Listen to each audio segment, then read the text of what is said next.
Assalamualaikum warahmatullahi wabarakatuh. Bismillahirrahmanirrahim. Innal hamdalillahi rabbil alamin. Nahmaduhu wa nusalli wa nusallimu ala rasulil karim wa ala alihi wa ashabihi ajma'in, amma ba'd. Para santri yang dimuliakan Allah Subhanahu wa taala. Pada pagi hari ini kita bersyukur kepada Allah yang mana kita senantiasa diberi begitu banyak nikmat oleh Allah Subhanahu wa taala yang mana tidak akan bisa kita untuk menghitung nikmat tersebut. Dan juga kita tidak diperintahkan untuk menghitungnya, tetapi kita diperintahkan untuk apa? Mensyukuri, yaitu nikmat agama yang Allah berikan kepada kita, nikmat ilmu yang Allah berikan kepada kita, nikmat amal soleh, nikmat berkumpul dengan orang-orang soleh, punya teman-teman orang-orang soleh, punya teman-teman orang-orang baik, hari-hari penuh dengan kebaikan. Ini suatu nikmat yang besar dari Allah, dan ini tidak mudah kalian dapatkan, kecuali ini benar-benar pilihan dari Allah. Jadi kita mondok ke pesantren ini bukan karena dipaksa oleh orang tua, atau bukan karena disuruh oleh orang tua, bukan karena teman, tapi dipilih oleh Allah. Kalau kita dipilih oleh Allah, berarti Allah cinta kepada kita. Ya, jadi ini syukur ya. Kemudian salawat serta salam senantiasa kita hadiahkan untuk junjungan kita baginda Nabi Muhammad sallallahu alaihi wasallam. Dengan ucapan Allahumma shalli ala sayyidina Muhammad wa ala ali sayyidina Muhammad. Beliau ini adalah idola kita, suri tauladan kita. Bahkan nanti melalui asbab beliau lah kita diberi syafaat nanti di akhirat ya. Baik santri semua, saya minta kalian tolong direnungkan baik-baik kata-kata nasihat Ustaz ini. Tolong dicatat dalam pikirannya, karena sebentar lagi kalian akan kami kirim ke kampung masing-masing untuk berdakwah ya. Jadi kalian ini namanya bukan pulang kampung, tapi berdakwah ke kampung masing-masing. Kita ini seorang santri, kita ini juga seorang dai, seorang pendakwah. Apa yang akan kalian dakwakan ketika di rumah? Yang kalian dakwakan adalah apa yang dakwakan? Nah, dakwah bilhal namanya. Apa namanya? Dakwah bilhal itu yaitu dakwah dengan akhlak. Bagaimana yang biasanya kalian dilatih di pondok, ketika bertemu ucapkan salam, assalamualaikum, assalamualaikum. Nanti tiba di rumah juga seperti itu. Nah, tapi ucapan salamnya kepada yang boleh. Ini ucapan salam atau Usman, nanti asrok semua anak-anak SMP yang perempuan disalamin. Nah, itu nggak boleh ya. Yang salam itu kepada yang laki-laki atau kepada perempuan yang sudah tua atau mahram kita. Tapi kalau wanita-wanita yang bukan mahram nanti lain pula katanya ya kan. Nah, itu ya. Kemudian akhlaknya dijaga ya. Dengan akhlak itulah nanti orang-orang terkesan dengan agama. Dengan akhlak itu nanti orang-orang terkesan dengan pondok pesantren. Nah, kalau misal contoh ini, kalau ustadznya bicara, kira-kira akhlaknya bagaimana? Ya. Nah, ini buktinya nih, contohnya nih. Nah, contohnya ini yang kita dakwakan nanti di rumah. Kalau ada orang tuanya bicara, sebagaimana saya bicara seperti ini, tidak ada yang tidur kan, tidak ada yang tole-tole, itu juga harus dipraktekkan di rumah, ya. Jadi dakwah bilhal. Kemudian apa dakwah bilhal, yaitu dengan menjaga amalan. Ya.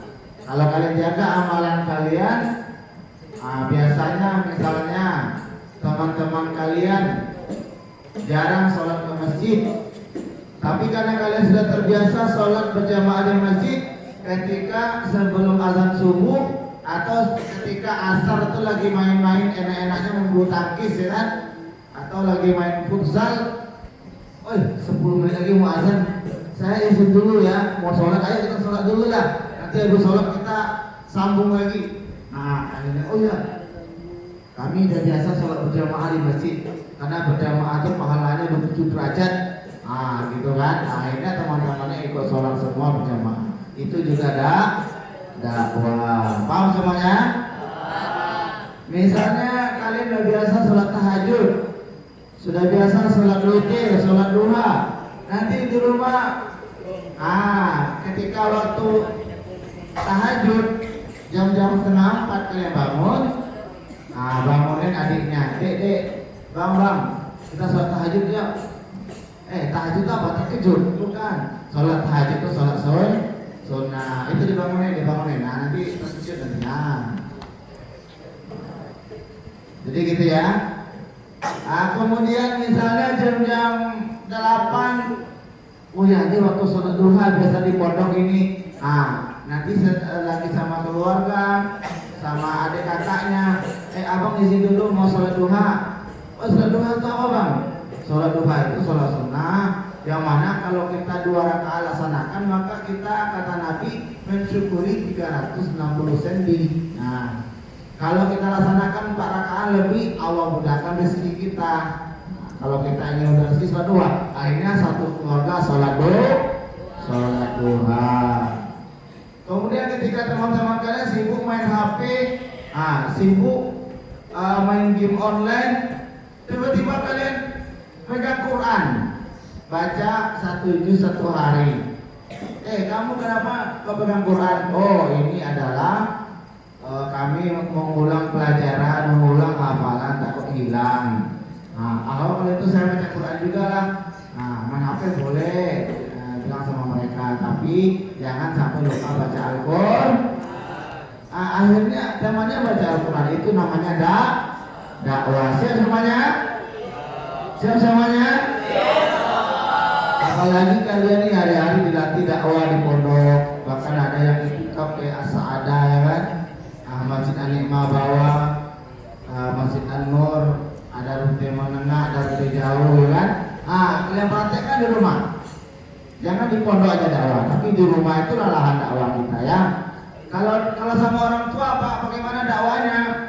Jangan pula terbalik nanti. Ayah, ibu, kata Osman harus sholat duha. Kalau nggak sholat duha nanti ayah rugi. Jangan gitu. Sama orang tua tidak boleh mengajari, tapi dakwah kita sama orang tua dengan akhlak.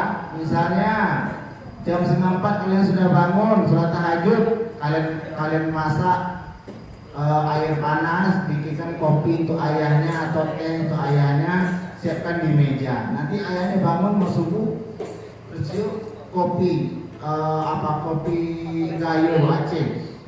Enaknya, langsung siapa yang bikin ya? Abang kayaknya bikin. Kemudian sudah tahajud, sapu rumah, rapikan. Maka kaget orang tua semenjak abang mondok ini, luar biasa rasanya ya. Nanti mau jajannya ayah tambah lah, kan? Tapi jangan gara-gara uang jajan. Tapi kalau seandainya kalian mondok tiba di rumah, biasanya main HP ini 1 jam ini 25 jam. Ini gagal namanya nih, ya kan? Balas dendam, artinya balas dendam kenapa? Lama di pondok gak boleh pegang HP, akhirnya ditambah 1 jam lagi, 25 jam sehari semalam, ya kan?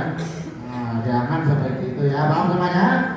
Jadi harapan Ustaz seperti itu, anak-anak semuanya, kalian harus menjadi dai di mana saja kalian berada. Jadi kalian sekarang pulang kampung atau berdakwah 3 hari ke rumah. Ini bayangkan kalian lagi dakwah keluar fisabilillah 3 hari, rutenya rumah masing-masing, masjidnya masjid masing-masing. Maka yang pertama pesan Ustaz adalah untuk dakwah ini, yang pertama kalian tiba di rumah jaga akhlak kepada orang tua. Yang pertama jaga akhlak kepada orang tua. Contoh jaga akhlak. Kalau di rumah kita kalau pergi kemana-mana harus izin orang tua. Bagaimana kalian di pondok kalau kemana-mana izin sama ustadznya? Berarti pakai kartu izin juga Ustaz? Oh nggak pasti pakai kartu izin, yang penting ada ucapan izin. Atau Umi, misalnya abang izin dulu mau kemana? Mau dakwah ke rumah teman. Oh iya Masya Allah. Oh iya silakan. Oke, izin mau kemana? Mau silaturahim. Karena banyak orang yang sekarang ini lupa pada agama. Oh luar biasa. Kata Yuli ya. Masya Allah. Paham? Yang pertama apa? Kalau kemana-mana izin sama orang tua, dia salaman dan cium tangan orang tua ya. Oke? Nah jangan sampai kita nyelonong aja kemana-mana. Mana abangnya? Oh abang di Nagoya. Mana abangnya? Oh abang di apa? Di mana gitu? Di Dongsar. Padahal rumahnya di Batu Haji. Oh Masya Allah, tuh orang tuanya sudah yang tidur hati, jangan-jangan ketabrak motor, hancur motor orang gitu kan. Masya Allah, dia pada bersih kan. Jangan seperti itu ya. Kemana-mana ada izin sama orang tua. Kalau orang tua nggak ada sama adik, sama kakak, ya kan. Gitu ya, oke. Itu yang pertama. Contohnya, yang kemudian apalagi contohnya jaga akhlak sama orang tua. Kalau orang tua berbicara, kita tidak boleh berbicara suara kita lebih tinggi daripada orang tua. Walaupun suara kalian vokal oktav ya kan, walaupun suara kalian tim salawatan suaranya kencang, bicara sama orang tua jangan kayak salawatan ya, tapi pelan-pelan ya. Nah coba semangat lagi, fokus lagi. Nah fokus lagi. Kita latihan ya. Sebelum sampai di rumah, latihan dulu sini adab ya. Dan juga salah satu bentuk akhlak sama orang tua, kita tidak boleh duduk di lebih tinggi daripada orang tua.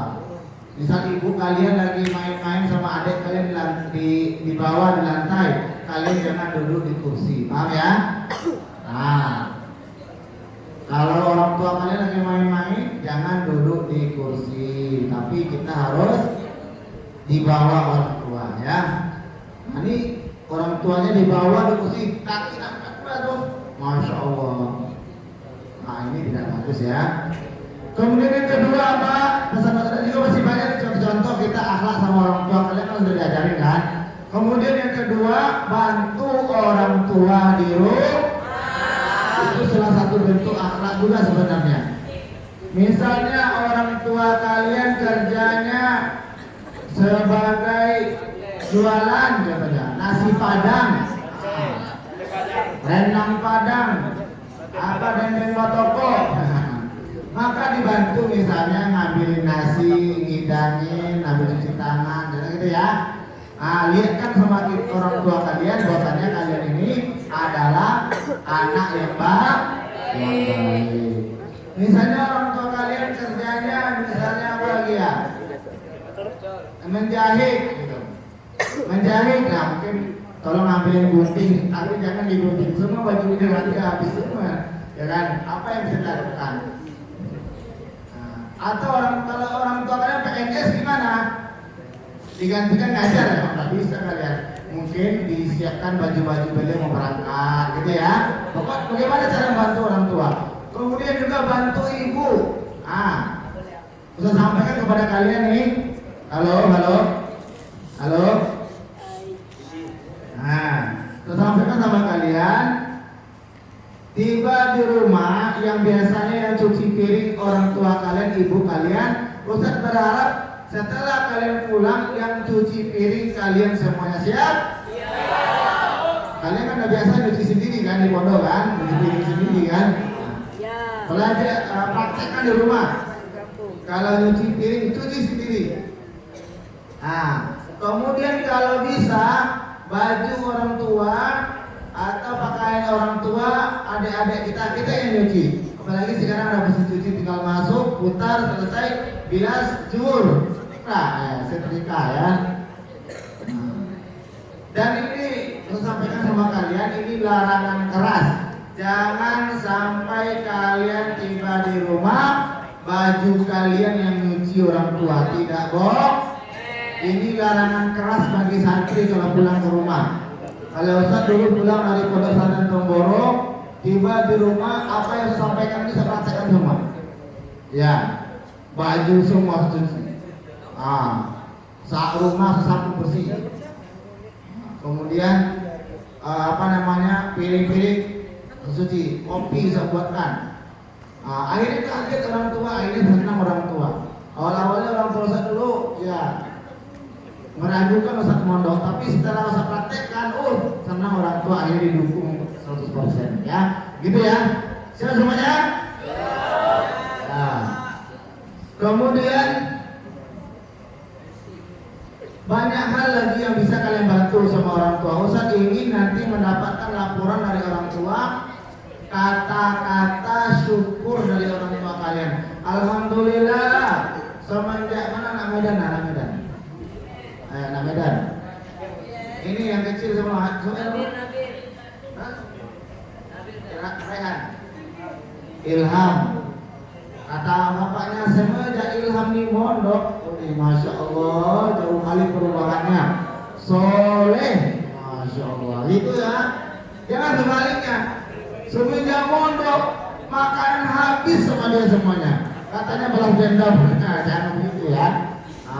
Kalau misalnya makan, kalau ada misalnya ada goreng terong sama ikan satu potong di meja, kita makan sama orang tua, kalian ambil yang mana? Nasi toh. Kita ambil terongnya biar lauknya untuk orang tua ya. Oke? Sepakat? Kalau seandainya ada goreng jengkol, makruh ya. Atau misalnya goreng tahu, tempe sama telur, kalian makan sama adik kalian ambil yang mana? Kita ikram orang adik kita, orang tua kita ambil tempe tahu, kasih telur sama adik jangan dilipat semua. Aku jarang dapat seminggu sekali, seminggu 2 kali stok dapatnya. Gitu kan, diajar semua jangan ya. Itu namanya akhlak kita. Paham semuanya? Sepakat? Dan ada banyak contoh-contoh kita bisa membantu orang tua ya.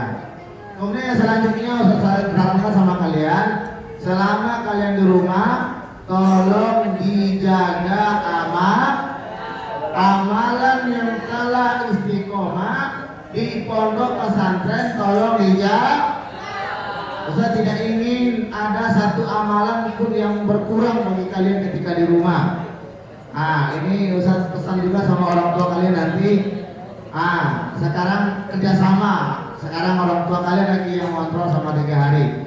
Yang biasa kalian sholat tepat waktu berjemaah di masjid, di absen kalau nggak datang, besok di rumah tanpa di absen tetap sholat berjamaah. Paham semuanya? Jangan sampai ini nggak ada absen nih berarti bebas, jangan. Karena di absen oleh malaikat di sana. Jadi pondok itu latihan saja ya. Kemudian di pondok kalian biasa sholat tahajud berjamaah, istighosa, kemudian apalagi sholat witir, sholat duha, sholat rawatib, tiba di rumah juga dilaksana. Kami nggak bisa istighosa Ustaz. Kalian bacanya ya televisi, selanjutnya baca Rabbana innaka jami'un nasi liyaumin la raiba fihi innallaha la yuhibbul mi'ad. Kan nggak bisa semua kan? Habis itu la ilaha illallah, la ilaha illallah. Maka didengar sama ibu kalian, luar biasa ini ya, semenjak mondoknya ya, setan-setan yang biasa ketayangan kita rumahnya hilang sama dia. Masya Allah. Ya. Kemudian yang ketiga, ayatul hirzi. Halo. Nanti lupa nanti gimana? Ya. Yang ketiga apa? Ayatul hirzi. Ini bentengnya pondok kita. Selagi kalian amalkan ini, insya Allah Allah akan jaga kalian di mana saja kalian berada. Maka nanti dibawa ayatul hirzinya. Nanti dibawa di sini ya. Dibawa ya tulisannya pulang. Walaupun sudah hafal, tetap dibawa, tetap dibaca. Ya. Berapa kali dari semalam baca ini? Pagi dan sore. Nah itu jangan sampai lupa. Jangan sampai lupa ya, ini pesan-pesan nih luar biasa ini bensin kita. Saya khawatir nanti kalian di rumah pikiran kalian berubah kadang-kadang tidak baca ayat kursi. Nampak temannya bawa motor ngetrek standing. Kadang-kadang nggak baca gigitnya pula kayak gitu kan. Tiba-tiba nabrak akhirnya sampai ke akhirat almarhum. Ya, jangan sampai seperti ini. Dan juga masih banyak amalan-amalan yang lain yang telah diajarkan di pondok, dipraktekkan di pondok, maka di rumah dipraktekkan. Laki-laki sholatnya di mana? Kalau di rumah, laki-laki soleha, ya. Jadi santri tidak ada yang sholat di rumah ya. Sholatnya berjamaah di masjid. Kalau ada sholat di rumah, nanti bagi aja mau kena. Sholat di rumah. Tahu semuanya? Santri-santri pejuang sholat di masjid berjamaah. Dan yang selanjutnya yang saya pesan sama kalian adalah ini karena orang tua kalian juga ada sudah banyak yang datang nih.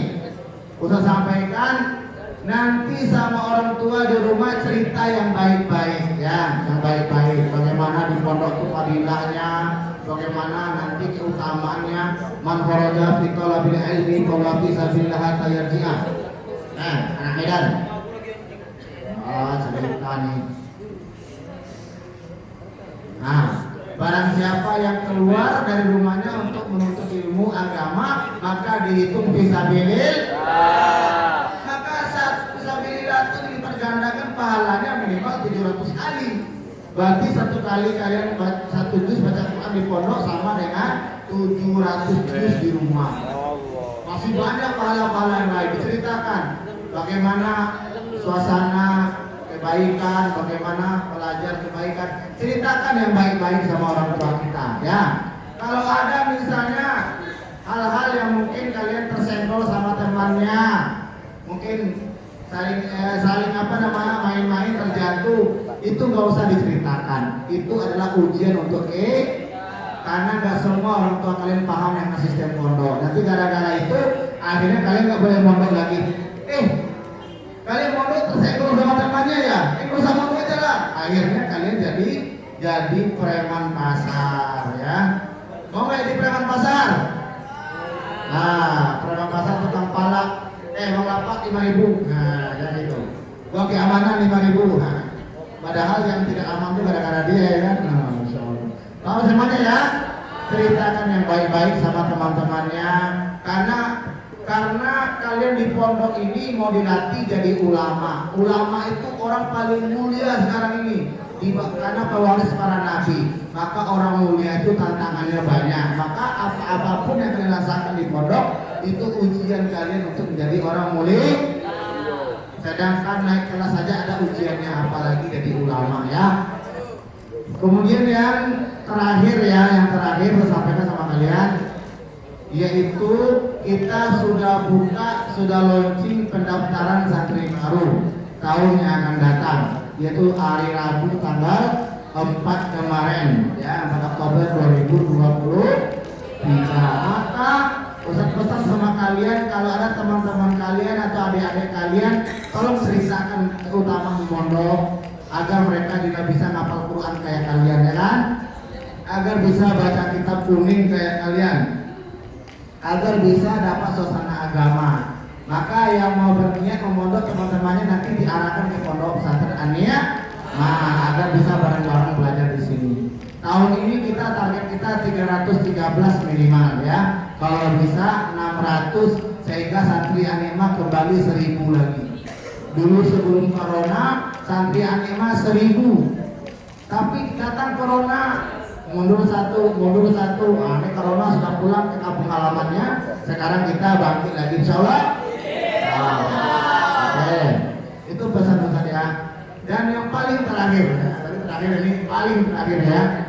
Kemarin ada Bu Nyai sama ustazah pesan sekarang kita sedang menggalakkan namanya pesantren ramah anak, Pak. Tapi kenapa nggak ada pesantren ramah bapak? Nggak ada ya, ramah anak tuh ya. Kita lagi menggalakkan pesantren ramah anak, pesantren nyaman dan maka salah satu untuk mendukungnya adalah kita mau buat keindahan dan kehijauan di pondok kita. Maka kepada semua kalian, semua santri diwajibkan membawa satu pot tanaman hias. Tapi bukan pakai polybag ya, ada potnya langsung ya.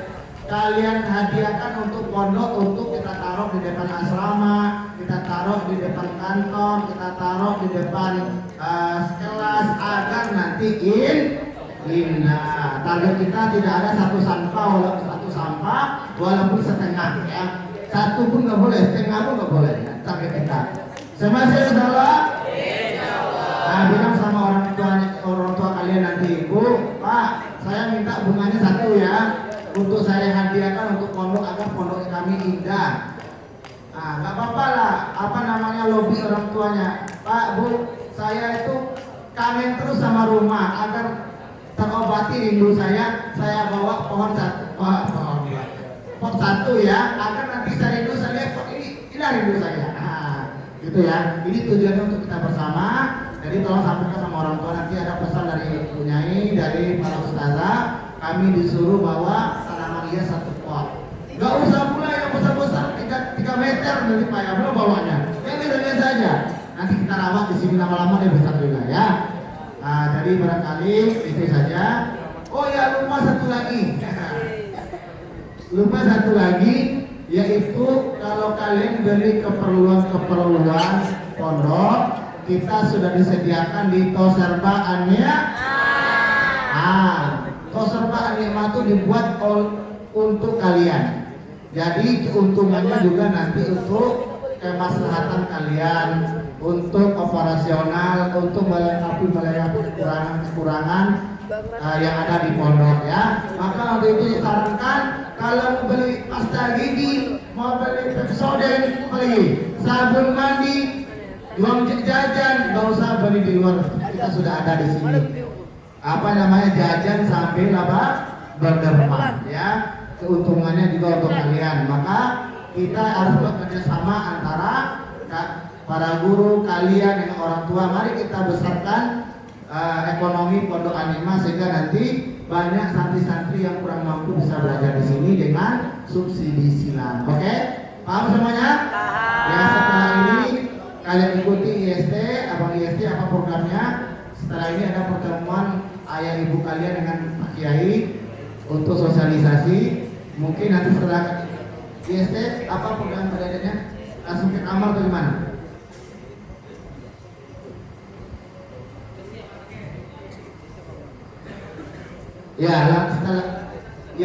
Setelah ini tidak ada yang ikut ya, semuanya orang tua kalian saja. Kalian langsung ke kamar masing-masing.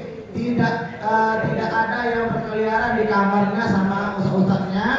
Silakan dicek kamar-kamarnya masih ada sampah nggak, setengah aja nggak boleh ya, belum satu. Kemudian kasurnya udah rapi atau belum, spraynya udah rapi atau belum, itu dicek. Baju-bajunya udah dimasukin atau belum ya. Semuanya di kamar masing-masing dengan syarat membersihkan kamarnya, depan kamarnya, depannya. Barangkali itu saja yang saya sampaikan. Semoga apa yang disampaikan tadi bisa kalian amalkan, insya Allah. Siap berdakwah di rumah? Siap berdakwah di masjid?